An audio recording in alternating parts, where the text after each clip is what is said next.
This past year has been quite a roller coaster ride with several different things, but most notably, my ex-boyfriend, and if it's taught me anything, it's that sometimes cutting ties with a toxic person is the best thing to do for yourself.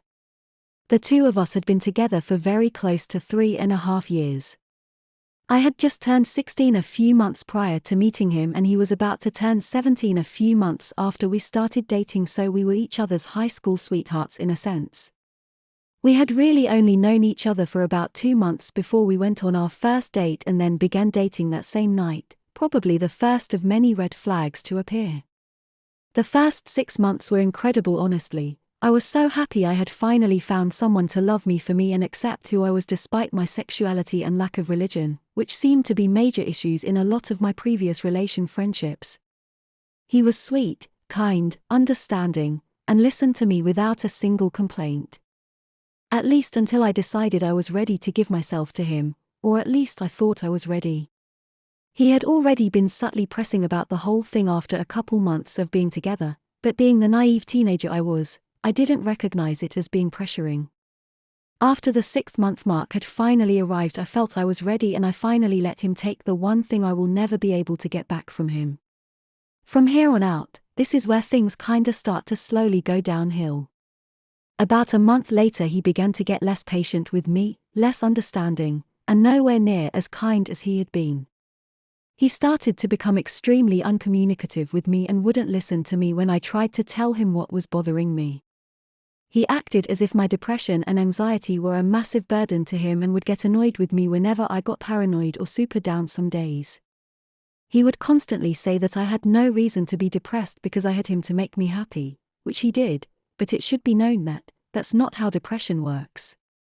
At some point it got to where he would constantly interrupt me, run over me when speaking, or completely ignore what I had said, especially when it came to my feelings or what was bugging me. He would go hours without speaking to me. I'm talking between 8-12 hours. Sometimes he'd go a full 24 hours without speaking to me, and I got absolutely no warning or anything, and it would trigger all kinds of paranoia and panic attacks, mainly because I worried about whether or not he was okay. That was always my main concern. No matter how many times I tried to tell him this bothered me, and that if he knew he was gonna be busy or distracted to take 5 seconds to text me and say, "I'm gonna be busy for a while, I'll talk to you later." That's all I ever asked for, was some understanding and communication. But I never got it, and it felt like I was talking to a brick wall.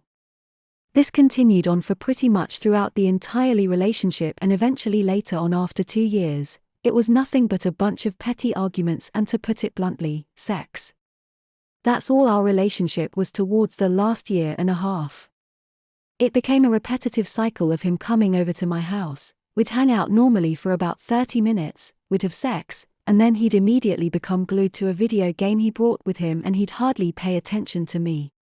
Every once in a while we'd go get food, but it was typically fast food, so we rarely ever went to sit down and eat. And the amount of times we get into nasty arguments over little things that should have been easy to work through or never even should have mattered is outrageous. He would constantly shut me out when I got severely upset or when he'd get angry, and would never get to talk through what went wrong. It was just an extremely toxic relationship at this point. Honestly, I could continue to go on and on about how toxic it really got, but that's not the point of this story, and I'm not here to just complain and trash talk, as he likes to call it. The main point of this story is to tell my experience with a toxic attachment and hopefully help someone else who may also be dealing with the same issue. As I stated at the beginning of the story, this past year has been a roller coaster of a ride. I had finally had enough with it all at the beginning of March last year, and I broke up with him for good. The first few months were hard, because despite being the one to end things, it still hurt. I truly did love him, and leaving him was one of the hardest decisions I had to make. I tried to be friends with him for a while because I felt terrible and because part of me still wanted to cling to him. But the arguing and toxicity also still lingered, and it was very mentally exhausting. I'm a very kind-hearted person by nature, and I always just want to help and be a good person in general, so even though we weren't together, I still genuinely cared about him and his well-being. But it seemed like he would take advantage of that and emotionally manipulate me by making threats towards himself to get me to stay, and this got really bad the past few months, especially when he had been drinking. I knew I needed to block him on all social media months ago, but my morals just wouldn't allow me to do that, and I know that honestly our relationship should have ended before the year mark even hit, but I truly loved him and thought he was the one, so I held on as long as I possibly could. Within the past few days I finally decided it was time to block him on all forms of social media that I could think of and completely cut ties with him, maybe not forever, but definitely for a long while. I had so many friends tell me that I needed to because the way he was acting was at this point obsessive and he was refusing to let me go like I had let him go, and I hate that it took me so long to realize this, but I'm glad I finally have, because now I can focus on myself and my own mental health and I already feel somewhat at peace. As a final note here, I'm not claiming to be the innocent one in the situation. I know I wasn't perfect and there was a lot I said and did that was awful and I regret immensely, but at least I can own up to it and acknowledge the fact that what we had was indeed toxic and needed to end. So to anyone, male or female, that may feel stuck in a toxic relationship or even friendship for similar reasons, know that it is okay to cut ties with those who are not good for your mental health. You should always be your main priority. I promise it's not selfish to take care of you first before anyone else. If small, still somewhat innocent, little old me can go through this experience, survive it, and finally bounce back from it, I promise you can too. I've suspected things had been going on for a while, but kept brushing it off. I thought he would never do that to me.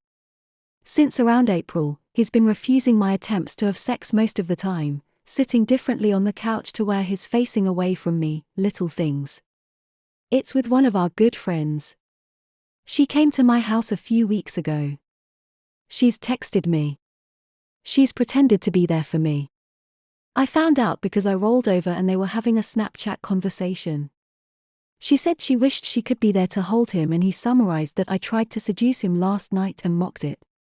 I confronted him and he admitted it. He said that it was because quarantine was stressful. He does not want to work things out. He thinks of me only as a friend in his heart. When I told her husband, he confronted her and apparently they actually kissed back in February. I think at that moment, I was never going to be enough for him. We used to be so happy. The week before they kissed, we celebrated Valentine's Day together. He bought us a nice bottle of wine for our anniversary. We had fun, we were perfect. I don't know where to go from here. We've been married only about a year. I feel like he took so much from me and doesn't even want to go to therapy or work this out. I don't want to leave my house, but everywhere in it I see him. He chose her. I've been cheated in every relationship I've ever been in. He was supposed to be my forever. I don't know what to do. I've made therapy appointments, but I was also laid off last month, so I have too much free time to analyze every single moment where he might have been lying to me or where I made myself pathetic trying to cling to him. I had one conversation with my husband since everything happened, by his choice. It lasted maybe 5 minutes and was like talking to a robot. I know from others that he cries to people about how he ruined his life, but I have never once gotten an apology or the same show of regret. At this point, I don't care. I know him and the other woman are still seeing each other and frankly, they deserve each other. Good for them. While I still feel angry occasionally, I no longer mourn what I once had. Instead, I'm so excited for the life I now get to live. I moved to a small walkable city and gave myself my dream apartment. It makes me so happy to see how I've decorated it and to just live in a cozy place instead of our old dreary house. I was the breadwinner in our marriage, and he would make me feel awful about wanting to pay for nice meals or do fun things. Since moving here, I've done a ton of foodie fun stuff and don't feel guilty. It's so refreshing. I have dipped my toe into the dating pool again and had plenty of mediocre dates from dating apps. Recently, I found someone who I've really clicked with and am enjoying how appreciated and desired he's made me feel. It's definitely early and we're moving slow, but overall, dating has made me realize that I'm a catch who doesn't have to settle. Therapy has done wonders and I'm so happy I immediately dove into it. My therapist is proud of me.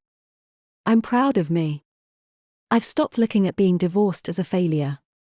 He failed, not me.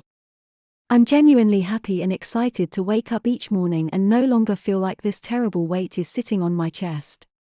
The holidays were surprisingly easy and I found myself so happy to spend time with my family without having to compromise anything.